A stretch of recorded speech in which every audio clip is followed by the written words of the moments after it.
नमस्कार प्रिय विद्यार्थियों, आप सभी का स्वागत है आपके अपने यूट्यूब चैनल को करिकुलर मास्टर में। आज की वीडियो के माध्यम से हम लोग चर्चा करेंगे हिंदी साहित्य के टॉप 100 एमसीक्यूज के बारे में, जो आपकी परीक्षा में सीधे तौर पर आने वाले हैं। तो ये संख्या में 100 क्वेश्चंस आपके होंगे और चौधरी चरण सिंह मेरठ विश्वविद्यालय हुआ या माँ विंध्यवासिनी मिर्जापुर विश्वविद्यालय हुआ, इन सभी में क्वेश्चंस पूछे जाएंगे, ये बात आप ध्यान रखेंगे, ठीक है।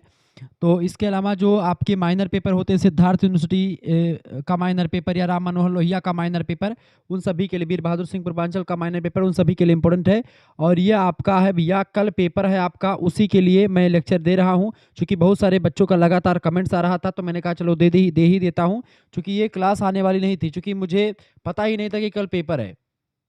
लेकिन क्या हुआ कि बच्चों ने तमाम एसएमएस किया कि गुरुजी इस एक पेपर सॉल्व कर दीजिए, तो मैं आज एक पेपर सॉल्व करूंगा कि जो आपका सीसीएसयू के लिए इंपॉर्टेंट होगा। पॉलिटिकल साइंस से सारे के सारे क्वेश्चंस आपके फंस गए हैं परीक्षा में, ये बात ध्यान रखेंगे। तो जिनके पास पॉलिटिकल साइंस का पेपर है, वो पॉलिटिकल साइंस का पेपर भेज दीजिएगा 9984, ठीक है, 039 139 नंबर पर आप पीडीएफ बना करके साफ साफ पेपर भेज दीजिएगा अपना, ठीक है। ये बात ध्यान, जो भी पेपर आपका होगा वो भेजते रहिएगा। चले, पहला क्वेश्चन आपके स्क्रीन पर आ चुका है। आचार्य रामचंद्र शुक्ल के अनुसार आदिकाल की समय सीमा कितनी है? आचार्य रामचंद्र शुक्ल जी ने आदिकाल की समय सीमा मानी है 1050 से लेकर के 1375 विक्रमी, ठीक है। संवत 1050 से लेकर के 1375 विक्रमी, ठीक है, ये बात ध्यान रखेंगे। आचार्य रामचंद्र शुक्ला की एक पुस्तक है हिंदी साहित्य का इतिहास, उसी में ये एक प्रकार से हिंदी का काल विभाजन किया है और वैज्ञानिक तरीके से किया है, ये बात आप ध्यान रखेंगे। हिंदी के आदिकाल को आपने, आदिकाल को क्या कहा है रामचंद्र शुक्ल जी ने, ये भी प्रश्न पूछा जाता है।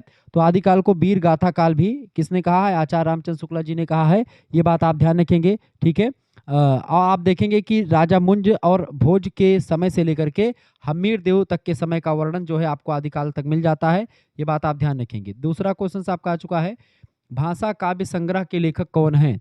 भाषा काव्य संग्रह के लेखक है महेश दत्त शुक्ला जी। ऑप्शन नंबर इसका सी करेक्ट आंसर हो जाएगा। हिंदी साहित्य के इतिहास लेखन की परंपरा की शुरुआती रचनाओं में से एक है, ये बात आप ध्यान रखेंगे। जॉर्ज ग्रियर्सन की बात की जाए तो इन्होंने हिंदी साहित्य का इतिहास इन्होंने भी लिखा है, और इनका इतिहास का नाम है द मॉडर्न वर्नाक्यूलर, ठीक है, लिटरेचर ऑफ हिंदुस्तान, ठीक है, ये इनकी पुस्तक है।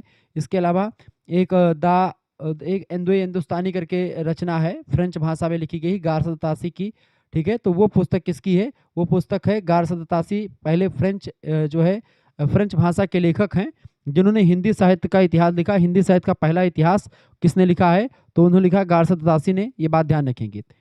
तीसरा नंबर क्वेश्चन आपका आ चुका है, ग्रियर्सन ने आदिकाल को क्या कहा? तो डॉक्टर जॉर्ज ग्रियर्सन ने आदिकाल को चारण काल कहा था, ये बात आप ध्यान रखेंगे। आदिकाल को चारण काल किसने कहा है? डॉक्टर जॉर्ज ग्रियर्सन ने कहा है। ऑप्शन नंबर इसका करेक्ट आंसर क्या हो जाएगा? चारण काल कहा है, option number A correct answer होगा। बीज बपन काल किसने कहा है? महावीर प्रसाद द्विवेदी, ध्यान रखेंगे, लिख लीजिएगा, महावीर प्रसाद द्विवेदी जी ने, ठीक है, आदिकाल को बीज बपन काल कहा। आचार्य रामचंद्र शुक्ल जी ने उसको वीर गाथा काल कहा। आदिकाल कहा है किसने? हजारी प्रसाद द्विवेदी जी ने, ये बात आप ध्यान रखेंगे। अगला क्वेश्चन है, आदिकाल को आरंभिक काल किसने कहा? आदिकाल को आरंभिक काल कहा था मिस्र बंधुओं ने, ठीक है। मिस्र बंधु विनोद इनकी पुस्तक का नाम, मिस्र बंधु विनोद, ठीक है। कौन सी पुस्तक है बेटा? मिस्र बंधु विनोद, ध्यान रखेंगे, परीक्षा में सारे प्रश्न पूछाता है। मिस्र बंधु की पुस्तक का क्या नाम है? मिस्र बंधु विनोद, हिंदी साहित्य के इतिहास की पुस्तक है, ये बात आप ध्यान रखेंगे। अगला क्वेश्चन आपकी स्क्रीन पर आ चुका, 5वां नंबर प्रश्न आप देखेंगे, आदिकाल को बाल्य अवस्था का काल किसने कहा? आदिकाल को बाल्यावस्था का काल, आदिकाल को बाल्यावस्था का काल किसने कहा? बाल्यावस्था का काल किसने कहा था? रमा संकल शुक्ल रसाल जी ने कहा था। Option number C correct answer हो जाएगा। छठा क्वेश्चन आपकी स्क्रीन पर आ चुका है। देखिए, मैं तीव्र गति से बता रहा हूँ, क्योंकि मेरे पास समय बिल्कुल भी नहीं है और आपके पास भी नहीं, क्योंकि कल आपकी 10 बजे से परीक्षा है, इसीलिए अभी आप ये देख पा रहे हो रात में। आदिकाल को वीर गाथा काल किसने कहा?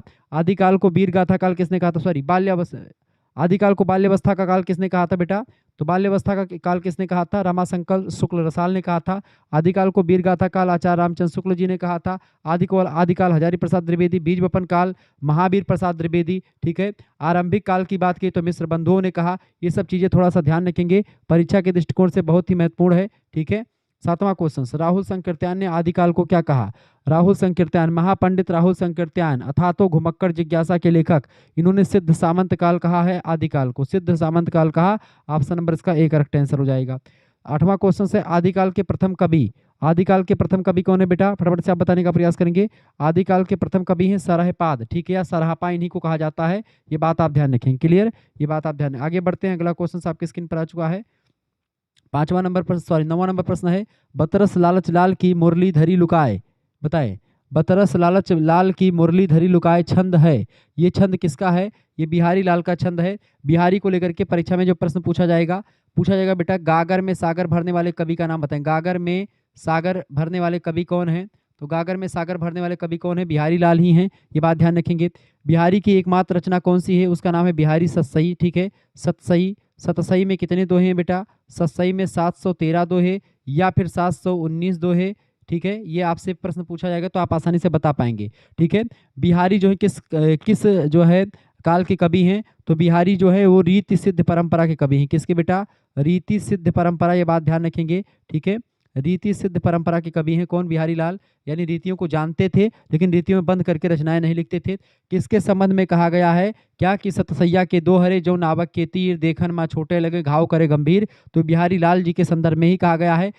भारत का मतलब हिंदी साहित्य के एकमात्र ऐसे कवि जिनकी एक ही रचना है बिहारी सतसैया, और मात्र एक रचना लिख करके 713 719 दोहों की रचना करके पूरे हिंदी साहित्य में अमर हो जाने वाले कवि हैं बिहारी लाल, ठीक है। ब्रज भाषा में रचनाएं लिखते हैं बिहारी लाल, ये बात भी ध्यान रखेंगे, ठीक है, और बहुत ही जबरदस्त रचनाएं लिखते। कहत नतत रिझत खिजत मिलत खिलत लज्जियात, भरे भुवन में करत है नयन नहीं सौ बात, रचना किसकी है, पंक्तियां, ये भी बिहारी लाल की प्रश्न पूछा जाता है।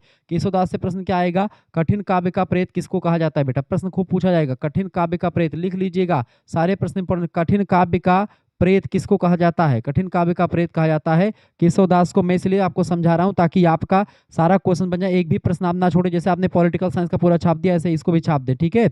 चले आगे देखते हैं, 10वां नंबर प्रश्न आपका आ चुका। तुलसीदास, तुलसी की रचना नहीं है, तुलसीदास की रचना कौन सी नहीं इनमें से, हनुमान बाहो किन्हीं की रचना है, तुलसीदास जी की ही, ठीक है, हनुमान बाहो किन्हीं की रचना है, ठीक है। बरवे रामायण की है और दोहावली भी इन्हीं की है, ये तीनों रचनाएं तुलसीदास जी की ही हैं। बरवे नायिका भेद इनकी रचना नहीं है, नायिका भेद पर तुलसीदास जी नहीं लिखते हैं। ये नायिका भेद वगैरह आप देखते हैं रीतिकाल के कवियों का लेखन रहा है। ऑप्शन नंबर इसका बी करेक्ट आंसर हो जाएगा। बरवे नायिका भेद लिखा है किसने, रहीम दास जी ने लिखा है। रहीम दास का पूरा नाम क्या है, अब्दुल रहीम खान खाना, ये अकबर के नौरत्नों में से एक हैं, ये बात ध्यान रखेंगे, ठीक है, बैरम खान के पुत्र थे। 11 नंबर क्वेश्चन आपके स्क्रीन पर आ चुका बाबू, प्रश्न आप देखेंगे। 11 नंबर क्वेश्चन आपकी परीक्षा की दृष्टि से बहुत ही महत्वपूर्ण है। प्रश्न है आपका, गोरखबानी के संपादक हैं, गोरखबानी के संपादक कौन है, पीताम्बर दत्त बर्थवाल, ये गोरखबानी के संपादक हैं, बात ध्यान रखेंगे। डॉक्टर बर्थवाल ने गोरखनाथ की रचनाओं का संकलन किया और उसका संपादन गोरखबानी के नाम से किया है, ये बात आप ध्यान रखेंगे।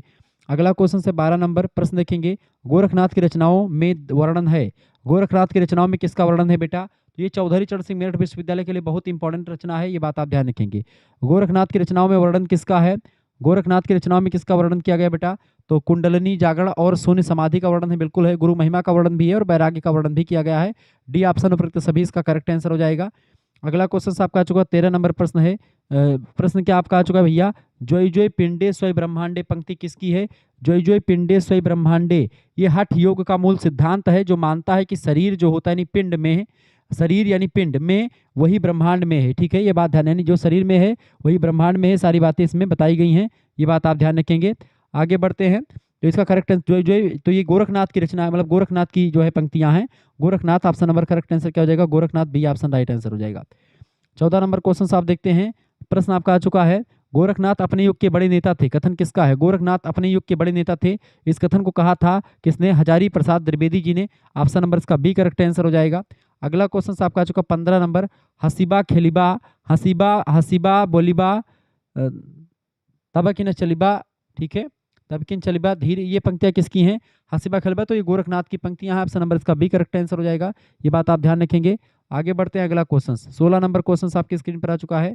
प्रश्न आपका आ चुका बाबू, खड़ी बोली का पहला कवि माना जाता है, खड़ी बोली का पहला कवि किसे माना जाता है, होता है 16 नंबर, खड़ी बोली का पहला कवि, तो खड़ी बोली का पहला कवि माना जाता है अमीर खुसरो को, option number C correct answer हो जाएगा।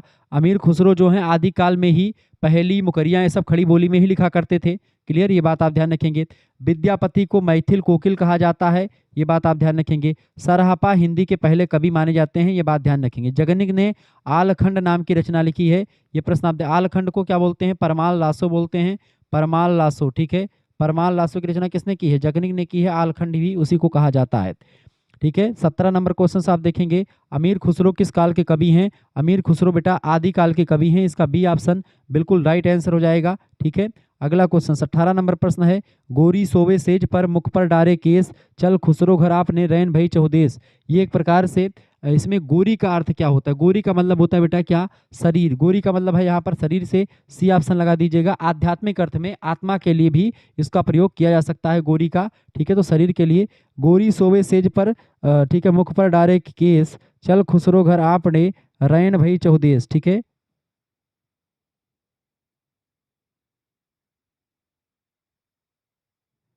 बताएं। तो इसका सी ऑप्शन बिल्कुल राइट आंसर हो जाएगा। आगे देखते हैं 19 नंबर क्वेश्चन आपका आ चुका है। प्रश्न क्या है भैया? खुसरो रैन सुहाग की जाकी पी के संग की उचित व्याख्या क्या है? खुसरो रैन सुहाग की जाकी पी के संग, इसकी उचित व्याख्या क्या है? आत्मा परमात्मा के संग जगी हुई है। आत्मा परमात्मा के संग जो है जगी है। ऑप्शन नंबर इसका बी राइट आंसर हो जाएगा। ठीक है, ये इसका करेक्ट आंसर क्या हो जाएगा आपका? B option. सूफी मत के अनुसार यहाँ पी का अर्थ होता है परमात्मा और खुसरो जो है वो आत्मा है। तो आत्मा और परमात्मा का मिलन यहाँ पर दिखाया गया है। ये बात आप ध्यान रखेंगे। क्लियर? और ये सब खुसरो की ही पंक्तियां हैं। ठीक है, चाहे वो गोरी सोवे सेज पर मुख पर डारे केस, चल खुसरो घर आपने रैन भई चौदह से दोहा है आपके पाठ्यक्रम में संकलित। अमीर खुसरो का ही प्रश्न परीक्षा में आता है। अमीर खुसरो का वास्तविक नाम क्या था? अमीर खुसरो का वास्तविक नाम था बेटा क्या? अमीर खुसरो का नाम था अबुल हसन। बिल्कुल राइट आंसर आपका आ चुका बी ऑप्शन। निजामुद्दीन औलिया इनके गुरु जी का नाम था। अगला क्वेश्चन आपका आ चुका 21 नंबर, कबीर ग्रंथावली के संपादक। कबीर ग्रंथावली के संपादक हैं श्याम सुंदर दास। ए ऑप्शन करेक्ट आंसर हो जाएगा इसका। 22 नंबर प्रश्न है, रामचंद्र शुक्ल के अनुसार संत काव्यधारा का प्रथम कवि। आचार्य रामचंद्र शुक्ल के अनुसार संत काव्यधारा का प्रमुख कवि कौन है बेटा? उनका नाम है, संत काव्यधारा का प्रमुख कवि, प्रथम कवि, संत काव्यधारा का प्रथम कवि है कबीर दास। ऑप्शन नंबर इसका सी करेक्ट आंसर हो जाएगा। कबीर की जो है वाणियों का संग्रह क्या है? कबीर की वाणियों के संग्रह का नाम क्या है बेटा? बीजक। बीजक कबीर की वाणियों का संग्रह का नाम है। ठीक है, इसके 3 पार्ट हैं। कितने पार्ट हैं बेटा? 3 पार्ट हैं। एक का नाम है साखी। ठीक है, एक का नाम है साखी, एक का नाम है शबद। ठीक है, और एक का नाम क्या है? रमैनी। ठीक है, साखी शबद रमैनी, ये बीजक के 3 पार्ट होते हैं। ये बात आप ध्यान रखेंगे। क्लियर? तो इस तरीके से आप लोगों ने चीज़ों को समझने का प्रयास किया। बाकी अगला क्वेश्चन आपका 23 नंबर, कबीर किस धारा के कवि हैं? कबीर जो है ये ज्ञान काव्य धारा या राम भक्त शाखा के कौन है? तुलसीदास जी हैं। ठीक है, तो राम भक्त शाखा के तुलसीदास जी कवि हैं।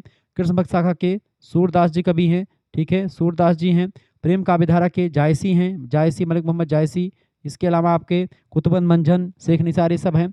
ज्ञान काव्य धारा की अगर बात करें बाबू, तो ज्ञान काव्य धारा के ही हैं कबीरदास जी। ठीक है, ज्ञान मार्गी शाखा के प्रवर्तक कवि रहे हैं। क्लियर? ए ऑप्शन इसका करेक्ट आंसर हो जाएगा। 24 नंबर क्वेश्चन आपका आ चुका है, सतगुर समान को संगा में समान का अर्थ क्या होता है? सतगुर समान को सगा, इसमें जो है समान का अर्थ होता है समान से। ठीक है, समान से, समान मतलब होता है समान। ठीक है, समान, ऑप्शन नंबर इसका ए करेक्ट आंसर हो जाएगा। ठीक है, यानी सतगुरु के समान या जैसा कोई जो है दूसरा सगा या हितैषी नहीं है, ये बात यहाँ पर कहा गया है। आगे देखते हैं, अगला क्वेश्चन आपका आ चुका है 25 नंबर क्वेश्चन से, कबीर साहित्य के आलोचक हैं। कबीर साहित्य के आलोचक कौन है? कबीर साहित्य के आलोचक हजारी प्रसाद द्विवेदी, श्याम सुंदर दास, पुरुषोत्तम अग्रवाल। तीनों ने कबीर साहित्य पर आलोचना करी है। Option number D correct answer हो जाएगा। नेक्स्ट क्वेश्चन है 26 नंबर, कबीर की भाषा को कितने बोलियों के शब्द हैं? बताएं कितने बोलियों के? तो कबीर की भाषा में आप देखते हैं राजस्थानी, पंजाबी, खड़ी, सभी बोली के पुट आपको मिल जाएंगे, चूंकि इनकी बोली को सधुकड़ी भाषा या पंचमेल खिचड़ी भाषा के रूप में भी जाना जाता है। ठीक है, पंचमेल खिचड़ी या सधुकड़ी भाषा का प्रयोग भी इसमें किया जाता है। ये बात आप ध्यान रखेंगे। क्लियर? राजस्थानी, पंजाबी, खड़ी बोली, अवधी, सभी का प्रयोग आपको कबीर की भाषा में मिल जाएगा। सधुकड़ी भाषा इसलिए कहा जाता है क्योंकि ये साधुओं के बीच में रह करके भाषाओं को सीखे हैं। विभिन्न साधुओं के सत्संग में जाया करते थे, वहीं से भाषा सीखे हैं। ठीक है, इनको भाषा का या वाणी का डिक्टेटर इनको किसने कहा है? इनको वाणी का डिक्टेटर कहा है किसने? हजारी प्रसाद द्विवेदी जी ने कबीर को वाणी का डिक्टेटर कहा है। ये बात आप ध्यान रखेंगे। क्लियर? आगे देखते हैं 27 नंबर। अच्छा, कबीरदास को कौन कवि नहीं मानता है? तो आचार्य रामचंद्र शुक्ल कबीरदास को कवि नहीं मानते हैं, बल्कि एक ये संत मानते हैं। ठीक है, संत पहले हैं, कवि बाद में है, ऐसा रामचंद्र शुक्ल जी कहते हैं। रामचंद्र शुक्ल इनकी भाषा को सधुकड़ी भाषा कहते हैं, जबकि हजारी प्रसाद द्विवेदी इनको जो है क्या कह देते हैं? हजारी प्रसाद द्विवेदी इनको जो है कहते हैं क्या? हजारी प्रसाद द्विवेदी इनको वाणी का डिक्टेटर कहते हैं। ये बात भी आप ध्यान रखेंगे, परीक्षा के दृष्टि से बहुत ही महत्वपूर्ण लेक्चर है ये आपकी परीक्षा के लिए। ठीक है, अगला 27 नंबर प्रश्न है, अकथ कहानी प्रेम की पुस्तक के लेखक कौन है? अकथ कहानी प्रेम की इसको लिखा पुरुषोत्तम अग्रवाल ने। बी ऑप्शन करेक्ट आंसर हो जाएगा। रीतकालीन कवि हैं, बताएं रीतकालीन कवि कौन है इनमें से, फटाफट से आप बताने का प्रयास करेंगे। रीतकालीन कवि बिहारी लाल रीतकाल के हैं, देव भी रीतकाल के हैं, पद्माकर भी रीतकाल के ही कवि हैं। डी ऑप्शन उपयुक्त सभी करेक्ट आंसर हो जाएगा। 29 नंबर क्वेश्चन से पद्मावत में कुल कितने खंड हैं? पद्मावत में बेटा कितने खंड है? 57 खंड है कुल मिलाकर के पद्मावत में, ठीक है। पद्मावत में 57 विकल्पों में आपका इनमें से 34 निकटतम लग रहा है तो 34 लगा सकते हैं, ठीक है, लेकिन 57 खंड है पद्मावत में कुल मिलाकर के अगर देखेंगे, ठीक है। पद्मावत में कुल कितने खंड हैं? तो पद्मावत जो मलिक मोहम्मद जायसी की रचना, पद्मावत कितनी किसकी रचना है? मलिक मोहम्मद जायसी की रचना है। किस भाषा में लिखी गई है? अवधी भाषा का ये रचना है, ठीक है। अवधी में भी कौन सी अवधि है? ठेठ अवधि में लिखा गया है। ये बात आप देखें, कौन सी अवधि बेटा? ठेठ अवधि में लिखा गया है। कौन सा? पद्मावत, ठीक है। कौन सी शैली है पद्मावत की? मसनबी शैली का प्रयोग है, ठीक है। मसनबी शैली, ये सब प्रश्न परीक्षा में खूब पूछे जाते हैं। मसनबी शैली का प्रयोग किया गया है, ये बात आप ध्यान रखें, क्लियर। तो 57 खंड माने जाते हैं, लेकिन जो है इसमें आपका ऑप्शन में दिया नहीं गया है, क्लियर, ये बात आप ध्यान रखेंगे। 30 नंबर क्वेश्चन आपका आ चुका है। पद्मावत की कथा का आधार क्या है? पद्मावत की कथा का आधार फटाफट से आप बताने का प्रयास करेंगे। पद्मावत की कथा का आधार इनमें से क्या है? चित्तौड़ की रानी पद्मिती के जौहर की कथा है, उसमें लोक प्रचलित कहानियां भी हैं और सुग्गा की कथा भी इसमें आपको बताई गई है। डी ऑप्शन ऊपर तो सभी करेक्ट आंसर होगा। 31 नंबर क्वेश्चन से भ्रमर गीत सार के संपादक हैं। भ्रमर गीत सार के संपादक हैं आचार्य रामचंद्र शुक्ल जी या फिर हजारी, कौन है बताएं? भ्रमर गीत सार के संपादक, भ्रमर गीत सार के संपादक कौन है? भ्रमर गीत सार के संपादक हैं आचार्य रामचंद्र शुक्ला जी। ऑप्शन नंबर इसका बी बिल्कुल राइट आंसर हो जाएगा, ठीक है। आगे बढ़ते हैं। 32 नंबर प्रश्न आपकी स्क्रीन पर आ चुका बाबू। 32 नंबर प्रश्न, जायसी आलोचना ग्रंथ के लेखक, जायसी आलोचना ग्रंथ के लेखक कौन है? फटाफट से आप बताने का प्रयास करेंगे। जायसी आलोचना ग्रंथ, जायसी आलोचना ग्रंथ के लेखक कौन है? बिल्कुल विजय देव नारायण शाही। विजय देव नारायण शाही इसका करेक्ट आंसर हो जाएगा आपका। सी ऑप्शन बिल्कुल राइट आंसर है, विजय देव नारायण शाही, ठीक है। बिल्कुल राइट आंसर आपका सी ऑप्शन हो जाएगा। जिन बच्चों ने सी लगा दिया है उनका बिल्कुल राइट आंसर है, ठीक है। सी ऑप्शन वाले बच्चे बिल्कुल करेक्ट आंसर हैं। आगे देखते हैं, अगला क्वेश्चन आपका आ चुका है। 33 नंबर प्रश्न, तुलसीदास की रचना इनमें से कौन सी है? देखें, रामचरितमानस तुलसीदास जी की रचना है, ठीक है। सुजान सागर की रचना बात की है तो ये आपकी घनानंद की रचना है। घनानंद की प्रेमिका का क्या नाम था? घनानंद की प्रेमिका का ही नाम था बेटा क्या? सुजान, ठीक है। सुजान हित सुजान सागर नाम की रचनाएं इन्होंने ही लिखी हैं। संदेश रासक किसकी रचना है? अब्दुल रहमान की रचना है, ठीक है। अब्दुल रहमान की रचना है। ये सब प्रश्न परीक्षा में आते रहते हैं, ध्यान रखेंगे। 34 नंबर क्वेश्चन आपका आ चुका है। कौने अवसर का भयो गयो नार विश्वास, ये पंक्तियां तुलसीदास जी की हैं, ये बात आप ध्यान रखेंगे। और यहाँ पर ये रामचरितमानस की पंक्तियां हैं, जब कैकेयी कहती हैं, कैकेयी और भगवान जो है राजा दशरथ की वार्तालाप होती, उसी समय का ये एक प्रकार से वर्णन किया गया है, ये बात आप ध्यान रखेंगे, ठीक है। कौने अवसर का भयो गयो नार विश्वास में विश्वास की बात कही गई है, नारी के विश्वास की बात करी गई है। ऑप्शन नंबर इसका एक करेक्ट आंसर हो जाएगा। उधर कहाँ कहते हैं कि भाई राम जी का राज्य होने वाला, उधर वनवास के लिए उनके लिए जो है वो मांग लेती हैं अपना वचन। 35 नंबर क्वेश्चन आपका आ चुका है, फटाफट से आप देखने का प्रयास करेंगे। 35 नंबर प्रश्न है, भूप मनोरथ सुभग बनु सुख सुभंग समाज में सुभग का अर्थ क्या है? भूप मनोरथ सुभग बनु सुख सुबहंग समाज में सुभग का अर्थ क्या होता है? 35 नंबर बताएं, सुभग का अर्थ क्या होता है बेटा? सुभग का अर्थ होता है सुंदर। ऑप्शन नंबर इसका बी राइट आंसर हो जाएगा। 36 नंबर क्वेश्चन आपका आ चुका है, तुलसीदास का बचपन का क्या नाम था? तुलसीदास जी के बचपन का नाम था राम बोला। ऑप्शन नंबर इसका सी करेक्ट आंसर हो जाएगा। अगला क्वेश्चन आपका आ चुका 37 नंबर क्वेश्चन आप देखेंगे, मेरी भव बाधा हरो राधा नागरी सोई, ठीक है। और जातन की झाई परे श्याम हरि दुती होई, ये रचना किसकी है? ये पंक्तियां बिहारी लाल की हैं। इसमें भव बाधा का मतलब क्या होता है? भव बाधा मतलब होता है बेटा क्या? भव बाधा माने होता सांसारिक दुख, ठीक है। ऑप्शन नंबर इसका बी करेक्ट आंसर हो जाएगा। राधा जी की वंदना को करते हुए बिहारी लाल मंगलाचरण में इस दोहे की बात करते हैं, राधा जी की प्रार्थना करते हुए कहते हैं। 38 नंबर क्वेश्चन से सूरदास, प्रश्न आपकी परीक्षा के लिए बहुत ही महत्वपूर्ण है। सूरदास प्रभु गुण ही छाड़ के को निर्गुण निर्वाह हैं, यानी यहाँ पर सूरदास की ये पंक्तियां हैं और गोपी और उद्धव संवाद की पंक्तियां हैं बेसिकली। तो यहाँ पर कहते हैं कि सगुण को छोड़ करके कौन निर्गुण को जाएगा पूजने के लिए। यहाँ पर सीधे सीधे गोपियां जो है इनको जो है उद्धव से कहती हैं साफ साफ, ठीक है। तो यहाँ पर क्या है भैया, प्रश्न है 38 नंबर क्वेश्चन आप देखेंगे, सूर्य प्रभु गुण ही छाड़ी को निर्गुण कौन निर्वाह में भावार्थ क्या है? गुण को छोड़ करके निर्गुण का निर्वाह कौन करेगा? ऑप्शन नंबर बी करेक्ट, यानी कि सगुण भक्ति की यहाँ पर उपासना के आगे निर्गुण जो दिखता ही नहीं उसकी पूजा कौन करेगा? 39 नंबर प्रश्न है, जोग ठगौरी ब्रज न बिकई है में ठगौरी का अर्थ क्या है? जोग ठगौरी ब्रज न बिकई हैं, ये पंक्तियां किसकी हैं बेटा पूछा जाए? ये सूरदास जी की पंक्तियां हैं, ठीक है। ठगाई से भरा सौदा है, इसके ये तो ठगौरी माने तो ठगाई से भरा सौदा, यानी यहाँ पर क्या है, ये जोग और योग की जो है गठरी लाद करके, ज्ञान गुण की योग की गठरी लाद करके उद्धव से गोपियाँ कहते कि तुम्हारा ज्ञान वगैरह लेकर के यहाँ पर बेचने आए हो, ये सब यहाँ पर नहीं, जोग ठगौरी ब्रजना बिकई है, यहाँ यका क्यों खरीदे वाला नहीं है, ठीक है। हमें सबका तुम मूर्ख समझे हो, हाटक दे के फाटक मांगत, ठीक है। अगला कुछ 40 नंबर प्रश्न, नहीं पराग नहीं मधुर मधु नहीं विकास इहकाल, अली कली ही सौ बध्यो आगे कवन हवाल। ये पंक्तियां हैं बिहारी लाल की, ठीक है। राजा जयसिंह के दरबार में रहा करते थे, जब वो एकदम से एक नवोधा जो है स्त्री के मोह में एकदम से फंस चुके थे, नई नई शादी हुई थी जयसिंह साहब की, उसी में लिप्त थे, महारानी अभी पूर्ण रूप से यौवन अवस्था को प्राप्त नहीं हुई थी, ऐसी स्थिति में राजा एकदम से उसी में लिप्त हो चुके थे, एकदम से डूब चुके थे प्रेम में और राजपाट भूल चुके थे। उनको राजपाट को याद दिलवाने के लिए बिहारी लाल ने एक दोहा लेकर के भेजा था, वो दोहा यही था, नहीं पराग नहीं मधुर मधु नहीं विकास इहकाल, अली कली ही सौ बंधे आगे कौन हवाल। जैसे भंवरा कली में फंस जाता है, ऐसे ही उस अभी कली और आगे अगर नहीं पराग नहीं मधुर मधु, अभी तो पूर्ण यौवन की अवस्था में ये आपकी जो है रानी प्राप्त नहीं हुई है, और जब पूर्ण यौवन में आ जाएंगे तो आपका क्या हाल होगा। और जब अभी से कली में इतना आप जो है फंसे, जैसे एक भंवरा कली में फंस जाता है, ऐसे आप फंस चुके हैं, ठीक है। तो यहाँ पर प्रश्न क्या है, राजा को भंवरे के समान बताया गया है, ठीक है, बिल्कुल ए ऑप्शन। 40 नंबर का करेक्ट आंसर क्या हो जाएगा, ए ऑप्शन। कली को रानी के समान बताया गया है और राजा को भंवरे के समान, बिल्कुल इसका ए एंड सी दोनों करेक्ट आंसर होगा, डी ऑप्शन लगा दीजिएगा। 41 नंबर क्वेश्चन आपका आ चुका है, धर्म धुरंधर धीर धरी नयन उघारे राय में राय का मतलब क्या है। धर्म धुरंधर, प्रश्न बढ़िया, धर्म धुरंधर धीर धरि नयन उघारे राय, राय मतलब होता है दशरथ, राजा के लिए, दशरथ के लिए प्रयोग किया गया है राय, ठीक है, ये बात आप ध्यान रखेंगे। अगला क्वेश्चन आपका आ चुका है, यहाँ पर अनुप्रास अलंकार भी है। सतसैया के दो हरे जऊ नावक के तीर, और दियखन माँ छोटे लगे घाव करे गंभीर। यहाँ भैया काव है, ये दोहा बिहारी लाल के संदर्भ में कहा गया है। नावक माने काव है, एक अर्थ पूछा गया है, नावक माने होता है छोटा तीर या बहेलिए का तीर, तीर इसका करेक्ट आंसर क्या हो जाएगा, ठीक है, इसमें तीर करेक्ट आंसर हो जाएगा, डी ऑप्शन इसका बिल्कुल करेक्ट आंसर हो जाएगा। नावक माने क्या होता है, जो नावक के तीर, नावक माने होता है छोटा तीर या बहेलिए का तीर, ठीक है, ये बात आप ध्यान रखेंगे। अगला क्वेश्चन 43 नंबर प्रश्न है, बिहारी सतसई को रसिकों के हृदय का घर किसने कहा है। बिहारी सतसई को रसिकों के हृदय का घर कहा हजारी प्रसाद द्विवेदी जी ने, हजारी प्रसाद द्विवेदी जी ने कहा है इसको रसिकों का घर बिहारी सतसई को।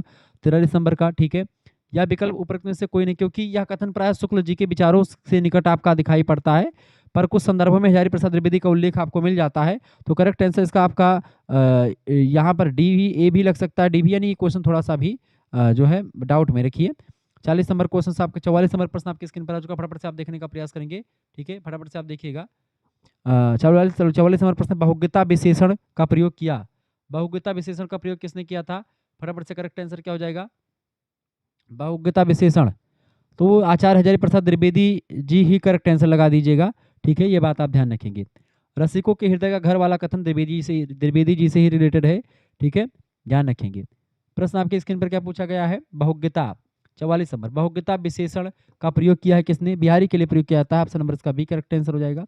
अगला क्वेश्चन आपका 45 नंबर प्रश्न है, रीतिकालीन कवियों की प्रेम व्यंजना पुस्तक के लेखक कौन है। रीतिकालीन बताएं, 45 नंबर, फटाफट से बताने का, रीतिकालीन कवियों की प्रेम व्यंजना पुस्तक के लेखक हैं Bachchan Singh, option number C correct answer हो जाएगा। 46 नंबर प्रश्न है आपका, लोग हैं लागी कवित्त बनावत मोही तो मोरे कवित्त बनावत, उपयुक्त पंक्तियां किसकी हैं, 46 नंबर राइट आंसर हो जाएगा, सी ऑप्शन, घनानंद की पंक्तियां हैं, option number C correct answer हो जाएगा। घनानंद जो है रीतमुक्त परंपरा के कवि हैं। रीतमुक्त कवियों के बारे में निम्नलिखित कथन असत्य है कौन सा। रीतमुक्त कवियों के बारे में देखें, रीतमुक्त कवि जो थे दरबारी बिल्कुल भी नहीं थे, ये उनका काव्य लोक रुचि पर आधारित बिल्कुल है, वियोग श्रृंगार की प्राथमिकता है, दार्शनिक विचारधारा से मुक्ति, बिल्कुल, यानी कि बी सी डी इनकी विशेषताएं हैं। जबकि ए वाला जो दरबारी कवि जो थे ये रीत सिद्ध कवि हुआ, सॉरी रीतबद्ध कवि हुआ करते थे, रीतमुक्त कवि जो थे वो दरबारी कवि नहीं थे, खुल करके रचनाएं लिखते थे। घनानंद की रचना नहीं, इनमें से कौन सी, घनानंद की रचना कौन सी नहीं, देखिए घनानंद की रचना इनमें से कौन सी नहीं बेटा, देखिए ईसकनामा इनकी रचना नहीं है, सी ऑप्शन करेक्ट आंसर। ईसकनामा जो है ये बोधा की रचना है, बोधा भी रीति मुक्त काव्य परंपरा से, आलम, बोधा और घनानंद, ये तीन विद्वान ऐसे हैं जो कि रीति मुक्त परंपरा से हैं, तीनों का ब्रेकअप हुआ रहा है, तीनों का ब्रेकअप हो गया था, ठीक है। घनानंद की प्रेमिका का क्या नाम था, सुजान नाम था, ठीक है। तो बाकी पदावली, प्रीति प्रवास और यमुना यश, ये सब घनानंद की रचनाएं हैं, जबकि ईसकनामा इनकी रचना नहीं है। अगला ईसकनामा किसकी है, बोधा की है। 45 नंबर प्रश्न आपका आ चुका है, चूंकि बीच में छूट गया था थोड़ा सा। रीतिकालीन कवियों की प्रेम व्यंजना पुस्तक के लेखक कौन है, रीतिकाल की जो है बताएं, प्रेम व्यंजना पुस्तक लिखी बच्चन सिंह ने, option number C correct answer हो जाएगा। ये तो क्वेश्चन आपका हो ही गया था, ठीक है, चले रिपीटेड क्वेश्चन आपका फिर से आ चुका है, वही चीज। 49 नंबर प्रश्न, घनानंद की रचना में दिखाई पड़ता है, घनानंद की रचना में आपको क्या दिखाई पड़ता है बेटा? तो इनमें से उपालंब की भावना भी मिलती है, प्रकृति चित्रण भी मिलता है, विरह वर्णन भी मिलता है। डी ऑप्शन पर सभी मिलता है, डी ऑप्शन लगा दीजिएगा। आगे देखते हैं अगला क्वेश्चन से आपका 50 नंबर प्रश्न आपका आ चुका है। रामचरितमानस में कितने कांड हैं? 7 कांड है। पहला कांड कौन सा है? बाल कांड। दूसरा कांड कौन सा है? दूसरा कांड आपका अयोध्या। तीसरा कांड किष्किंधा कांड। चौथा कांड आपका कौन सा हो जाएगा? चौथा सॉरी तीसरा कांड आपका अरण्य कांड। चौथा कांड किष्किंधा कांड। पांचवा कांड सुंदर कांड। सुंदर कांड सुंदर कांड। छठवां कांड लंका कांड। लंका कांड। लंका कांड को युद्ध कांड के नाम से भी जानते हैं। लंका कांड को किस नाम से? लंका कांड को युद्ध कांड के नाम से भी जाना जाता है।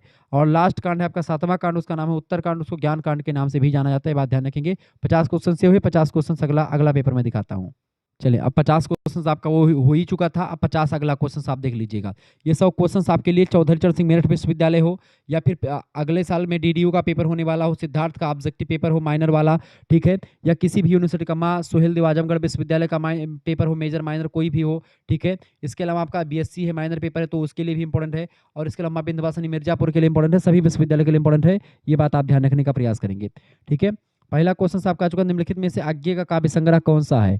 आज्ञे का काव्य संग्रह इनमें से कौन सा बेटा? तो आज्ञे का काव्य संग्रह इनमें से आपका हरी घास पर क्षण भर, ठीक है, ये इनकी रचना है, ठीक है। ये बात ध्यान। भूरी भूरी खाक धूल, भूरी भूरी काप जो है खाक धूल, ये मुक्तिबोध की रचना है। ये किसकी रचना है बेटा? गजानन माधव मुक्तिबोध की रचना ये है। तो ये मुक्तिबोध की रचना है, ध्यान रख लीजिएगा, क्योंकि प्रश्न परीक्षा में आ सकता है। हरी घास पर क्षण भर, ये रचना किसकी है? ये रचना है सच्चिदानंद हीरानंद वात्स्यनज्ञ जी की। दूसरा प्रश्न आपका आ चुका है। आधुनिक युग की मीरा के नाम से जाना जाता है। आधुनिक युग की मीरा महादेवी वर्मा जी को कहते हैं। ऑप्शन नंबर इसका बी करेक्ट आंसर हो जाएगा, ठीक है। ये बात ध्यान रखेंगे। आधुनिक युग की मीरा और विरह वेदना की जो है कवित्री कही जाती हैं, ये ध्यान रखेंगे। अगला क्वेश्चन से तीसरा नंबर, इनमें से कौन सी रचना पंत की है? पंत माने सुमित्रानंद पंत। पंत जी को प्रकृति का सुकुमार कवि भी कहा जाता है। देखिए, ठीक है, ये ध्यान रखिए। तीसरा नंबर प्रश्न क्या आ चुका है? जैसे पल्लव, युगबाणी, लोकायतन, ठीक है, ये तीनों ही सुमित्रानंद पंत की रचनाएं हैं। ऑप्शन नंबर डी ऊपर सभी। पल्लव, ग्रंथि, बीड़ा, ये सारी रचनाएं किसकी हैं? ये सब पंत जी की हैं। प्रकृति के सुकुमार कवि हैं आप। चौथा प्रश्न आपका आ चुका, जो है प्रश्न क्या आपका आ चुका है? वीणा वादिनी वर्दे, वर्दे वीणा वादिनी वर्दे, प्रिय स्वतंत्र रव अमृत मंत्र नव भारत में भर दे, काव्य पंक्ति के लेखक कौन है? ये पंक्तियां बेटा किसकी हैं? ये पंक्तियां हैं किसकी? बिल्कुल सूर्यकांत त्रिपाठी निराला की हैं। आपके पाठ्यक्रम में संकलित कविता ही है, ठीक है। तो ये पंक्तियां किसकी हैं? सूर्यकांत त्रिपाठी निराला। निराला को ओज का कवि भी कहा जाता है, ये बात ध्यान रखेंगे। अच्छा, यहाँ पर सुमित्रानंद पंत प्रकृति के सुकुमार कवि कहे जाते हैं। जयशंकर प्रसाद छायावाद के उन्नायक हैं, छायावाद के प्रवर्तक हैं, कामायनी के लेखक हैं, ठीक है। कामायनी कितने सर्गों में है? तो 15 सर्गों में बटी हुई रचना है। ये बात आप, चिंता सर्ग से शुरू होती है और आनंद सर्ग पर जाकर के खत्म होती है, ठीक है। अयोध्या सिंह उपाध्याय इसलिए इंपॉर्टेंट है क्योंकि हिंदी साहित्य का पहला महाकाव्य, खड़ी बोली में लिखने का पहला महाकाव्य प्रिय प्रवास, उसको अयोध्या सिंह उपाध्याय ने ही लिखा, खड़ी बोली का पहला महाकाव्य है, ठीक है, ध्यान रखेंगे। आगे देखते हैं। राम की शक्ति पूजा कविता किसने लिखी है? निराला जी ने लिखी है। अगला, वैदेही वनवास के रचनाकार, वैदेही वनवास के रचनाकार कौन है बेटा? वैदेही वनवास, बताएं 5 नंबर। वैदेही वनवास को लिखा है अयोध्या सिंह उपाध्याय हरियोध ने। वैदेही वनवास एक प्रबंध काव्य है। वैदेही वनवास किसका है? मैं इनका अयोध्या सिंह उपाध्याय का है। Option number A correct answer हो जाएगा, ठीक है। भारतेंदु हरिश्चंद्र जी को जो है हिंदी साहित्य का जनक कहा जाता है, आधुनिक हिंदी साहित्य का जनक, गद्य काल का जनक कहा जाता है, ये बात ध्यान रखेंगे, ठीक है। मैथिली शरण गुप्त जी को क्या कहते हैं? राष्ट्र कवि कहा जाता है, ठीक है, ये बात ध्यान रखेंगे। अगला क्वेश्चन से आपका छठा नंबर, दिवस का अवसान समीप था, गगन था कुछ लोहित हो चला, पंक्ति के रचनाकार कौन है? बताएं। बढ़िया प्रश्न आपकी परीक्षा के दृष्टिकोण से आ चुका भाई, बताने का। छठा नंबर प्रश्न आपका क्या आ चुका है? तो ये पंक्तियां किसकी? दिवस का अवसान समीप था, गगन था कुछ लोहित हो चला, ये पंक्तियां किसकी बेटा? ये पंक्तियां हैं प्रिय प्रवास की, ठीक है। प्रसिद्ध पंक्तियां अयोध्या सिंह उपाध्याय हरियोध ने लिखा है इसको। ऑप्शन नंबर इसका डी करेक्ट आंसर हो जाएगा, ये बात ध्यान रखेंगे। 7वां नंबर प्रश्न आपका, निज भाषा उन्नति हाई, सब उन्नति को मूल, बिन निज भाषा ज्ञान के मिटत न ही को सूल, ये पंक्तियां किसकी हैं बेटा? ये पंक्तियां हैं भारतेंदु हरिश्चंद्र जी की। भाषा की उन्नति को लेकर के बताया गया है कि अपनी भाषा की उन्नति सब सर्वोपरि होती है, मातृभाषा का महत्व यहाँ पर दिखाया गया है, ये बात ध्यान रखेंगे। 8वां क्वेश्चन आप देखते हैं। तो 50 क्वेश्चन हो गए चुके हैं आपके, ये 58वां नंबर क्वेश्चन है, ठीक है। फिर से मैं अगले पेपर का, चूंकि ये सारे प्रश्न परीक्षा में आपके आएंगे। रोवो हो सब मिल आवो हो भाई, हा हा भारत दुर्दशा न देखी जाए, पंक्ति के लेखक कौन है? 8वां नंबर प्रश्न। हा हा भारत दुर्दशा न देखी जाई, ये प्रसिद्ध नाटक भारत दुर्दशा से ही लिया गया है, ठीक है। पंडित, ये किसका है? भारतेंदु हरिश्चंद्र जी की रचना है। भारतेंदु हरिश्चंद्र जी इसके लेखक हैं, ये ऑप्शन, ठीक है। ये रोवो हूँ सब मिल आवो हो भाई, हा हा भारत दुर्दशा न देखी जाई, भारत दुर्दशा नाम की एक पुस्तक है, उसी में लिया गया है। भारत, ये किसको लिखा है? भारतेंदु जी ने लिखा है। 9वां नंबर प्रश्न है, निम्नलिखित में से किसका संपादन भारतेंदु हरिश्चंद्र जी ने नहीं किया है, बताएं। तो ब्राह्मण पत्रिका का संपादन प्रताप नारायण मिश्रा जी ने किया है, भारतेंदु जी ने नहीं किया है। तो बाकी कवि वचन सुधा भारतेंदु जी की ही है, ठीक है। हरिश्चंद्र चंद्रिका और बाला बोधनी, ये तीनों पत्रिकाएं भारतेंदु हरिश्चंद्र जी की संपादकत्व में हुई हैं, जबकि ब्राह्मण पत्रिका ये पंडित प्रताप नारायण मिश्रा जी की पत्रिकाएं हैं, ठीक है। पंडित प्रताप नारायण मिश्रा जी की ब्राह्मण पत्रिका, तो यही नहीं है, बाकी तीनों हैं उनकी, भारतेंदु जी की। 10वां प्रश्न, इनमें से कौन भारतेंदु मंडल का लेखक नहीं है? भारतेंदु मंडल का लेखक इनमें से कौन सा नहीं बेटा, बताएं। 10वां नंबर करेक्ट आंसर क्या हो जाएगा? 10वें नंबर का बिल्कुल अयोध्या सिंह उपाध्याय हरियोध जो है ये द्विवेदी युग के लेखक हैं। किस युग के बेटा? ये द्विवेदी युग के लेखक हैं। जबकि पंडित प्रताप नारायण मिश्रा जी, बालकृष्ण भट्ट जी और बद्रीनाथ चौधरी प्रेमगंज जी, ये तीनों जो हैं ये भारतेंदु मंडल के लेखक हैं, ठीक है। अगला क्वेश्चन आपका आ चुका है, 11 नंबर क्वेश्चन आपका आ चुका है, पैरोडी, स्यावा और लावनी आदि शैलीगत रूपों में कविताएं लिखी हैं किसने? 11 नंबर करेक्ट आंसर क्या हो जाएगा आपका? बी ऑप्शन, भारतेंदु हरिश्चंद्र जी ने लिखी है, इसका बी ऑप्शन करेक्ट आंसर हो जाएगा। 12 नंबर प्रश्न, निम्नलिखित में से भारतेंदु हरिश्चंद्र जी का काव्य संग्रह कौन सा है? भारतेंदु हरिश्चंद्र जी का काव्य संग्रह देखिए, प्रेम सरोवर, प्रेम माधुरी, प्रेम फुलवारी, ये सभी भारतेंदु हरिश्चंद्र जी की ही जो है काव्य संग्रह हैं। ऑप्शन नंबर डी लगा देंगे, तीनों हैं उन्हीं के। 13 नंबर प्रश्न आपका आ चुका है, इनमें से नई कविता की विशेषता नहीं। सारे लोग वीडियो को लाइक कर दीजिएगा और शेयर कर दीजिएगा, क्योंकि अंतिम समय में मैं लेकर के आया हूँ। मेरे पास समय बिल्कुल भी नहीं था, लेकिन मैंने कहा कि भाई बच्चों के बहुत फोन आ चुके थे मेरे पास। 13 नंबर प्रश्न आपका आ चुका है, श्रृंगार निरूपण रीतिकालीन विशेषता है इसमें से। श्रृंगार निरूपण किसकी है? नई विशेषता किसकी नहीं है? देखिए श्रृंगार निरूपण जो किसकी विशेषता नहीं है, प्रश्न पूछा गया है, बताएं। 13 नंबर करेक्ट, इनमें से नई कविता की विशेषता नहीं है। श्रृंगार निरूपण जो है रीतिकाल की विशेषता है ये, ठीक है। बाकी आप देखते हैं बौद्धिकता, अतिशय वैयक्तिकता और क्षणवादिता, ये सब आपकी नई कविता की विशेषताएं होती हैं, जबकि श्रृंगार निरूपण रीतिकाल की विशेषता है। 14 नंबर प्रश्न आप देखेंगे, छायावाद शब्द के प्रथम प्रयोक्ता हैं। छायावाद शब्द के प्रथम प्रयोक्ता 14 नंबर करेक्ट आंसर क्या होगा? बी ऑप्शन बिल्कुल, छायावाद शब्द का प्रथम प्रयोग मुकुटधर पांडे जी ने किया था। ऑप्शन नंबर इसका बी करेक्ट आंसर हो जाएगा। 15 नंबर प्रश्न आपका आ चुका है, महावीर प्रसाद द्विवेदी ने सरस्वती पत्रिका का संपादन कब संभाला? 1903 में इन्होंने संभाला था, ये बात ध्यान रखेंगे। और इसी से आप देखते हैं द्विवेदी युग का जो नाम पड़ा है वो महावीर प्रसाद द्विवेदी के नाम पर पड़ा है। 1918 तक संभाले रहे थे ये। 16 नंबर प्रश्न आपका आ चुका है, आधुनिक काल को हिंदी नवजागरण काल कहा है, बताएं। 16 नंबर प्रश्न आपका आ चुका है, आधुनिक काल को हिंदी का नवजागरण काल किसने कहा? 16 नंबर करेक्ट आंसर क्या हो जाएगा? डॉक्टर रामविलास शर्मा ने आधुनिक काल को, विशेष करके भारतेंदु युग को हिंदी का नवजागरण काल कहा है, रामविलास शर्मा जी ने। बी ऑप्शन करेक्ट आंसर हो जाएगा। 17 नंबर क्वेश्चन आपका आ चुका है, आधुनिक काल को गद्य काल की संज्ञा किसने दी है? तो आचार्य रामचंद्र शुक्ल जी ने आधुनिक काल में गद्य की प्रधानता के कारण से इसको गद्य काल कहा है, आचार्य रामचंद्र शुक्ल, डी ऑप्शन लगा दीजिएगा।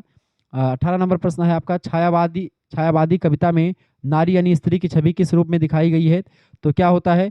नारी तुम केवल श्रद्धा हो, विश्वास रजतनक पकतल में, नीर स्रोत सी बहा करो जीवन के सुंदर समतल में। 18 का ए ऑप्शन करेक्ट आंसर हो जाएगा। तो ये पुरुष की प्रेरक शक्ति के रूप में और गरिमामयी रूप नारी का एक प्रकार से प्रयोग किया गया है। Option number A correct answer हो जाएगा। अगला क्वेश्चन आपका आ चुका 19 नंबर प्रश्न आप देखेंगे, महाप्राण किस छायावादी कवि के नाम से पहले जुड़ा हुआ है? महाप्राण निराला जी को कहा जाता है। उनके विराट व्यक्तित्व, ओजस्वी लेखन की वजह से उनको महाप्राण कहा जाता है। महाप्राण निराला यानी सूर्यकांत त्रिपाठी निराला जी को कहते हैं। ऑप्शन नंबर इसका सी करेक्ट आंसर हो जाएगा, ठीक है। ये छायावाद के चार उन्नायक हैं। छायावाद के चार उन्नायक कौन कौन से हैं? प्रसाद, पंत, निराला और महादेवी वर्मा जी, ठीक है। छायावाद की दुर्गा कही जाती है महादेवी वर्मा जी, आधुनिक युग की मीरा कही जाती हैं ये, ठीक है, ध्यान रखेंगे। 20 नंबर प्रश्न, और देखा वह सुंदर दृश्य, नयन का इंद्रजाल अभिराम, कुसुम वैभव में लता समान, चंद्रिका से लिपटा घनश्याम, उपरोक्त पंक्तियों में कौन सा गुण है? ये पंक्तियां किसकी हैं? ये पंक्तियां बेटा जयशंकर प्रसाद की पंक्तियां हैं। ये बात ध्यान रखेंगे, प्रसाद गुण की विशेषता यहाँ पर आपको दिखाई पड़ती है, तो प्रसाद गुण लगा देंगे। सी ऑप्शन इसका बिल्कुल राइट आंसर हो जाएगा, सी ऑप्शन, 20 का सी ऑप्शन, ठीक है। आगे देखते हैं, अगला क्वेश्चन आपका आ चुका है 21 नंबर क्वेश्चन आप देखेंगे। 21 नंबर क्वेश्चन से महोदय प्रश्न, संध्या सुंदरी कविता की विशेषता। संध्या सुंदरी कविता की विशेषता 21 नंबर, संध्या सुंदरी में प्रकृति का मानवीकरण, चित्रात्मकता और खड़ी बोली, ये तीनों विशेषताएं आपको दिखाई पड़ेंगी। डी ऑप्शन लगा दीजिएगा। अगला क्वेश्चन आपका आ चुका है, फटाफट से आप देखने का प्रयास करेंगे। नील परिधान बीच सुकुमार, खुल रहा मृदुल अधखुला अंग, खिला हो ज्यों बिजुली का फूल, मेघ बन बीच गुलाबी रंग, पंक्तियां किसकी हैं? जयशंकर प्रसाद की ये पंक्तियां हैं, ठीक है। 22 नंबर प्रश्न का करेक्ट आंसर आपका क्या हो जाएगा? प्रश्न क्या है यहाँ पर, कौन से किसका वर्णन है? तो इन पंक्ति में श्रद्धा के सौंदर्य का वर्णन किया गया है, यानी यहाँ पर श्रृंगार रस की अभिव्यक्ति आपको साफ साफ दिखाई पड़ती है। सी ऑप्शन करेक्ट आंसर हो जाएगा यहाँ पर, ठीक है। अगला क्वेश्चन 23 नंबर प्रश्न है, निज भाषा उन्नति यहाई सब उन्नति को मूल, बिन निज भाषा ज्ञान के मिटत न ही को सूल। इन पंक्तियों में कौन सा एक प्रकार से छंद है? इन पंक्तियों में बेटा दोहा छंद का प्रयोग किया गया है। दोहा छंद में क्या होता है? पहले और तीसरे चरण में क्या होता है? पहले में और तीसरे चरण में 13-13 मात्राएं होती हैं और दूसरे और चौथे चरण में 11-11 मात्राएं होती हैं। ये अर्ध सम्मात्रिक छंद होता है और दोहा का उलट दें तो कितना कौन बन जाता है? सोरठा बन जाता है। चौपाई में 4 चरण होते हैं। 24 नंबर क्वेश्चन से, प्रिय प्रवास किस युग की रचना है? प्रिय प्रवास किस युग की रचना? 24 नंबर, प्रिय प्रवास द्विवेदी युग की सबसे महत्वपूर्ण रचना है, ये बात ध्यान रखेंगे। और ये क्या नाम है? द्विवेदी युग की रचना है, ये बात ध्यान रखेंगे। प्रिय प्रवास अयोध्या सिंह उपाध्याय की पहली अयोध्या सिंह उपाध्याय की रचना है। ये द्विवेदी युग के महान कवि रहे हैं अयोध्या सिंह उपाध्याय, हरियोध जी, हरियोध उनकी उपाधि है, ठीक है, ध्यान रखेंगे। प्रिय प्रवास एक महाकाव्य विधा की रचना है, हिंदी साहित्य का जो है खड़ी बोली का पहला महाकाव्य है ये। 25 नंबर क्वेश्चन से, भारतेंदु युगीन कवियों की काव्य भाषा मुख्यतया थी। भारतेंदु युगीन कवियों की जो काव्य की भाषा थी बेसिकली वो थी ब्रज भाषा, और खड़ी बोली उनके गद्य की भाषा जरूर थी, ठीक है, लेकिन उनकी अभी तक काव्य जो थी ब्रज भाषा में ही लिखा जा रहा था। हिंदी का पहला काव्य जो लिखा गया महाकाव्य वो खड़ी बोली में लिखा जाने लगा द्विवेदी युग, यानी द्विवेदी युग में काव्य की भाषा खड़ी बोली बनी, नहीं तो उससे पहले जो है ब्रज भाषा में लिखी जा रही थी। 26 नंबर क्वेश्चन है, खड़ी बोली का प्रथम महाकाव्य, खड़ी बोली का प्रथम महाकाव्य प्रिय प्रवास अयोध्या सिंह उपाध्याय हरियोध की रचना है, ये बात आप ध्यान रखें। 26 का सी ऑप्शन करेक्ट आंसर हो जाएगा, ठीक है। खड़ी बोली का पहला महाकाव्य है, ध्यान। कामायनी किसकी रचना है? महाकाव्य कामायनी भी है, इसको लिखा है जयशंकर प्रसाद जी ने, इसमें 15 सर्ग हैं। साकेत की बात की तो साकेत मैथिली गुप्त जी का महाकाव्य है। आगे देखते हैं, 27 नंबर प्रश्न है, इनमें से कौन भारतेंदु युग का कवि नहीं है? भारतेंदु हरिश्चंद्र जी हैं, पंडित प्रताप मिश्रा जी भी हैं, ठीक है, अंबिका दत्त व्यास जी भी हैं, तीनों ये हैं, जबकि हरियोध जी जो है ये नहीं है। करेक्ट आंसर क्या हो जाएगा? D option. अयोध्या सिंह उपाध्याय हरियोध जो हैं ये द्विवेदी युग के कवि हैं, भारतेंदु युग के नहीं हैं। 28 नंबर क्वेश्चन से आपका, गुरु हथौड़ा हाथ करती बार बार प्रहार, उपरोक्त पंक्तियां जो हैं ये किस कविता की हैं? तो ये आपका वह तोड़ती पत्थर नाम की कविता है, जिसको लिखा है निराला जी ने। वह तोड़ती पत्थर इलाहाबाद के पथ पर, ठीक है, गुरु यानी बड़ा हथौड़ा लेकर के पत्थर पर बार बार प्रहार कर रही है एक जो है लड़की है, तो वह तोड़ती पत्थर, ठीक है, डी ऑप्शन करेक्ट आंसर है। किसने लिखा है? ये निराला जी की पंक्ति जो है कविता है, आपके पाठ्यक्रम में संकलित है। 29 नंबर प्रश्न आपका, रोक है जो तो अमंगल होए और प्रेम नशे जो कहे पिए जाइए, ये पंक्तियां किस कवि की हैं बेटा? ये पंक्तियां किसकी हैं? बिल्कुल ए, भारतेंदु हरिश्चंद्र जी की ही हैं, ठीक है। एक स्त्री पुरुष उसका परदेश जा रहा होता, उसी दौरान की जो है अवस्था का वर्णन किया गया। तार सप्तक का संपादन किसने किया था? तो किसने किया था? सच्चिदानंद हीरानंद वात्स्य नग्गे जी ने किया था तार सप्तकों का प्रकाशन, ठीक है, ये बात आप ध्यान रखेंगे। सबसे पहले कब हुआ था? 1943 में तार सप्तक का प्रकाशन हुआ था। यहीं से आपका प्रयोगवाद की शुरुआत भी मानी जाती है, ये बात आप, प्रयोगवाद की नींव यहीं से रखी जाती है। प्रयोगवाद का समयकाल कितना? 1943 से लेकर के 1953 का समयकाल जो है आपका 1953 तक मान लीजिए, 10 साल तक या 54 तक मान लीजिए आपका प्रयोगवाद चलता है। 1937 से लेकर के 1943 तक का जो समयकाल है ये प्रगतिवाद कहा जाता है। 1918 से लेकर के 1936 तक का समयकाल छायावाद कहा जाता है। 1900 ईस्वी से लेकर के आपका 1918 तक का समयकाल जो होता है ये द्विवेदी युग के नाम से जानते हैं, और 1850 से लेकर के 1900 तक का समयकाल भारतेंदु युग के नाम से जानते हैं। अगला क्वेश्चन आपका आ चुका है। 31वां, प्रयोगवाद का आरंभ किस रचना के साथ प्रारंभ होता है? तो प्रयोगवाद का जो प्रारंभ है वो तार सप्तक के प्रकाशन से 1943 से शुरू हो जाता है। तार सप्तक का प्रकाशन, फर्स्ट ऑप्शन करेक्ट आंसर हो जाएगा। 32 नंबर क्वेश्चन से, मैं नीर भरी दुख की बदली शीर्षक कविता किसने लिखी है? 32 नंबर बताएं। मैं नीर भरी दुख की बदली महादेवी वर्मा जी की अत्यंत प्रसिद्ध कविता है, सी ऑप्शन लगा दीजिए, करेक्ट आंसर हो जाएगा। महादेवी वर्मा जी की रचना है ये। कामायनी का दूसरा सर्ग कौन सा है? कामायनी का पहला सर्ग आपका होता है जो है चिंता सर्ग, और दूसरा सर्ग है बेटा आशा सर्ग, ठीक है, दूसरा सर्ग आपका है Asha Sarg, option number B correct answer हो जाएगा। कामायनी में हृदय का प्रतीक पात्र, कामायनी में हृदय का प्रतीक पात्र 34 नंबर बताएं। बिल्कुल, कामायनी में मनु जो है बेटा, मनु जो है ये मन का कौन प्रतीक है? मनु जो है मन का प्रतीक है, ठीक है। इसके अलावा इड़ा जो है बुद्धि का प्रतीक है। इड़ा किसका प्रतीक है? इड़ा बुद्धि का प्रतीक है। हृदय का प्रतीक कौन है बेटा? हृदय का प्रतीक कौन है? बिल्कुल, श्रद्धा जो है ये हृदय का प्रतीक है, ऑप्शन नंबर इसका बी लगा देंगे, श्रद्धा हृदय का प्रतीक है। 35 नंबर क्वेश्चन आपका, इनमें से कौन सी कविता मुक्तिबोध की है? मुक्तिबोध का पूरा नाम गजानन माधव मुक्तिबोध पूरा नाम है। चांद का मुंह टेढ़ा नाम की रचना किसने लिखी है? गजानन माधव मुक्तिबोध जी ने ही लिखी है। देखिए 35 नंबर प्रश्न आपका आ चुका है। प्रश्न क्या है आपका? इनमें से कौन सी कविता मुक्तिबोध की है? तो भूल गलती इन्हीं की रचना है, ठीक है, ऑप्शन नंबर इसका डी करेक्ट आंसर हो जाएगा। अगला क्वेश्चन आपका आ चुका है 36 नंबर प्रश्न, बढ़िया है। किंतु हम है दीप, किंतु हम है दीप बताएं। 36 नंबर, किंतु हम है दीप, हम धारा नहीं है, स्थिर समर्पण है हमारा, हम सदा से दीप हैं, स्रोत वाहिनी के किंतु हम बहते नहीं हैं। उपरोक्त पंक्तियां किसकी हैं? ये नदी के दीप नाम की कविता, जिसको लिखा है साहिबाग्य सच्चिदानंद हीरानंद वत्सेन अज्ञे जी की कविता नदी के दीप से लिखी, जो आपके पाठ्यक्रम में संकलित है कविता। 37 नंबर प्रश्न आपकी स्क्रीन पर आ चुका, फटाफट से आप देखने का प्रयास करेंगे। बहुत बढ़िया प्रश्न है। सुमित्रा नंदन पंत ने जर्जर मान्यताओं के नष्ट होने की बात किस कविता में कही है? इसका राइट आंसर हो जाएगा ए ऑप्शन, द्रुत झरो जगत के जीर्ण पत्र में। A option correct answer. इसी कविता में सुमित्रानंद पंत जी ने जर्जर मान्यताओं को नष्ट होने की बात कही है। प्रथम रश्मि किस प्रकार की कविता है? प्रथम रश्मि मतलब पहली सूर्य की पहली किरण। प्रथम रश्मि का क्या अर्थ होता है? सूर्य की पहली किरण। सुमित्रानंद पंत की प्रकृति चित्रण प्रधान कविता है ये, प्रकृति चित्रण प्रधान कविता। ऑप्शन नंबर इसका सी करेक्ट आंसर हो जाएगा। 39 नंबर क्वेश्चन आपका आ चुका है। अच्छा, कठिन काव्य का प्रेत किसे कहा जाता है? केशवदास को कठिन काव्य का प्रेत कहा जाता है। छंदों का जाप घर कौन सी रचना कहलाती है? तो उनकी रचना रामचंद्रिका कहलाती है। प्रश्न परीक्षा में पूछा गया था, इसलिए मैंने बता दिया। बाले तेरे बाल जाल में कैसे उलझा दूं लोचन, छोड़ अभी से इस जग को। ठीक है, ये बाले तेले बाल जाल में उलझा दो कैसे लोचन, एक पंक्तियां सुकुमार कवि प्रकृति के सुमित्रानंद पंत की प्रसिद्ध पंक्तियां हैं। ऑप्शन नंबर इसका सी करेक्ट आंसर हो जाएगा।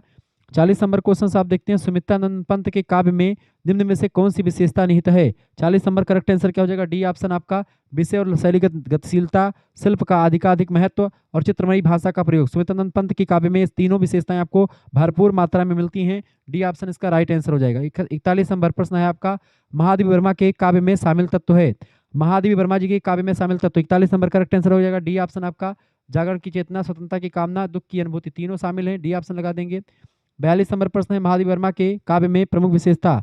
महादेवी वर्मा के काव्य की प्रमुख विशेषता कौन सी? 42 नंबर करेक्ट आंसर क्या हो जाएगा? महादेवी वर्मा जी के काव्य की सबसे प्रमुख विशेषता आपकी है रहस्यवाद और अलौकिक सत्ता के प्रति उनका प्रेम। ऑप्शन नंबर इसका करेक्ट आंसर और रहस्यवाद। 43 नंबर प्रश्न आपका आ चुका, जाग तुझको दूर जाना कविता जो है ये किसकी है? कविता संबोधित है। 43 नंबर करेक्ट आंसर क्या हो जाएगा? जाग तुझको दूर जाना कविता स्वतंत्रता सेनानियों और जीवन पथ के पथिकों सभी को प्रेरित करती है। स्वतंत्रता सेनानी, आराध्य की प्राप्ति के लिए जो है व्यग्र भक्त, जीवन संघर्ष के पथ पर अग्रसर पथिक, इन तीनों को जो है बताती है। ऑप्शन नंबर डी उपरोक्त सभी करेक्ट आंसर हो जाएगा। 44 नंबर क्वेश्चन आपका आ चुका है। छायावाद का काल सामान्यतः माना जाता है। 44 नंबर, छायावाद का काल सामान्यतः माना जाता है तो इसका 1918 से 1936 तक माना जाता है छायावाद का काल। ठीक है, बी ऑप्शन छायावाद कहते हैं। 1900 से 1920 आपका आता है द्विवेदी युग, पहला द्विवेदी युग है, फिर छायावाद है, फिर आपका आएगा प्रगतिवाद 1936 से 43, 1943 से 1960 तक आप मान सकते हैं। ये आपका आता है प्रयोगवाद। ठीक है, और 1954 से वैसे आपकी नई कविता आंदोलन भी शुरू हो जाता है। 54 से 60 तक कुछ लोग बता देते हैं, और 1960 से लेकर के अब तक जो है साठोत्तरी कविता या समकालीन कविता के नाम से जानते हैं जिसको। ठीक है, चले 45 नंबर क्वेश्चन आपका आ चुका है।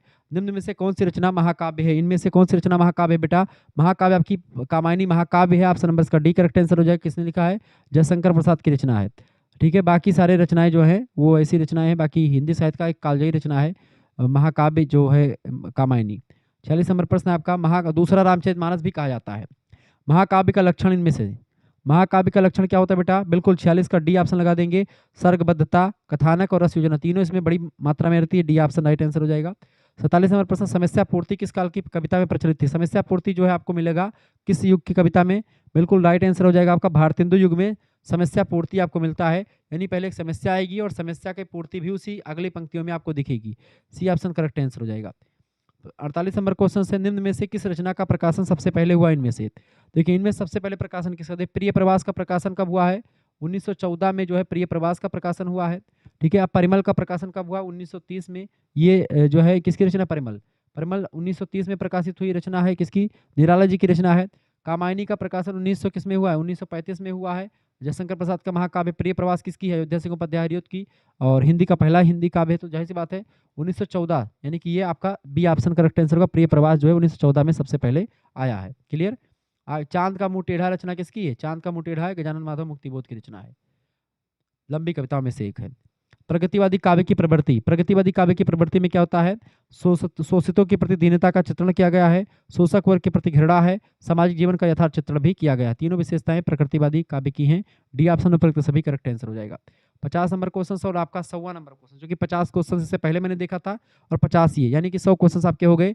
और बीच बीच में मैंने जो तमाम सारे क्वेश्चन आपके बता दिए हैं, कम से कम आपके 200 से अधिक क्वेश्चन तैयार हो गए यहाँ पर। ठीक है, चलिए, निम्न में से कौन सी विशेषता अयोध्या सिंह उपाध्याय हरिऔध के काव्य में नहीं है? इनमें से फटाफट से आप बताने का प्रयास करेंगे। तो अयोध्या सिंह उपाध्याय के काव्य में लोक सेवा और भक्ति है।